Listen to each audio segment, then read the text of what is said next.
মাইলস্টোনের বিষয়টা এমন যে ওইখানে যদি ভবনটা না হতো তাহলে এতগুলো শিক্ষার্থীর কিন্তু আমরা এই মৃত্যু এরকম নির্মম মৃত্যু দেখতাম না। আরেকটি বিষয় হচ্ছে যে এই মাইলস্টোনের এই স্থানকে ত্যাগ করা আমার মনে হয় না যে এটা কোনোভাবেই বাঞ্ছনীয়, বরঞ্চ প্রশিক্ষণ বিমানগুলো কোন রুটে চলবে সেই বিষয়ে তাদের সিদ্ধান্তে আসা উচিত, এবং এই এমন একটা সিদ্ধান্তে আসা উচিত যাতে পরবর্তীতে কোনো জনবহুল এলাকায় এমন কোনো দুর্ঘটনার শঙ্কা না থাকে, কোনোভাবেই যেন শঙ্কাটা না থাকে সেই বিষয়টা সরকারকে মাথায় নিয়ে সিদ্ধান্তে আসতে হবে যে এটা কোন জায়গায় থাকবে।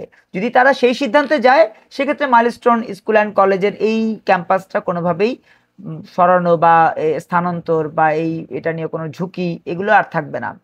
আমি এ ব্যাপারে একটা, যেহেতু সেভ দ্য রুট নিয়ে কাজ করি, আমার একটা মতামত সেটি হচ্ছে যে অবশ্যই ঢাকার বাইরে গাজীপুরে ভাওয়াল এলাকায় প্রচুর খালি জায়গা আছে, সেই জায়গায় তারা এই প্রশিক্ষণ বিমান উড্ডয়ন, তাদের প্রশিক্ষণ এই বিষয়ে তারা একটা পদক্ষেপ নিতে পারেন। সেই সাথে আমি বলে রাখি, বাংলাদেশ সেনাবাহিনীর ক্যান্টনমেন্ট এই যে কাফরু এলাকা, মিরপুর একাংশ এবং আমাদের উত্তরার একটা বড় অংশ, এই জায়গাগুলো তারা দখল করে রেখেছে।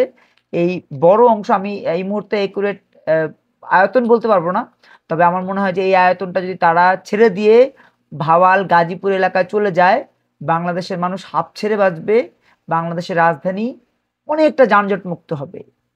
এটা মনে হয় যে করা উচিত খুব দ্রুত সময়ের মধ্যে।